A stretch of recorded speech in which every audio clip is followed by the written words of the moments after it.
हो आज जो गरम पड़ी टिके पानी पीवा को इच्छा होची सिना किंतु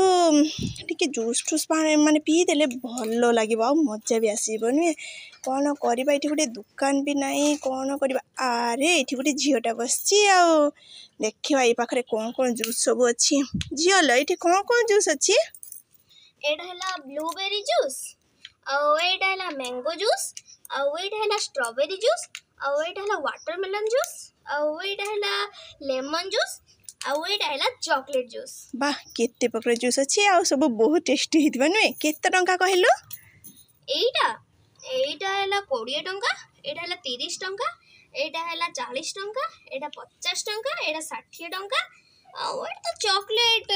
जूस ना आजिकल चॉकलेट जूस टिके रेट बढ़ी जाइए पॉपुलर है तो से बेसी दाम नुहे मात्र 80 टंका ओहो 80 टंका मो पाखरे तो एते टंका हबनी मो पाखरे तो मात्र 2 टंका अच्छी एने मालो टिके जूस दे मते एते टंका और बड़ीबो माउसी ए नियम तो आपन पे स्पेशल वाटर जूस ए वाटर जूस मु पीबी तुम देखिबा ना एडा 2 टंका चल असले 2 टंका नहीं जूस खाइया को संध्या बड़ा मूड टाई खराब कर देला जाओ उठ जाओ हट कौन करिले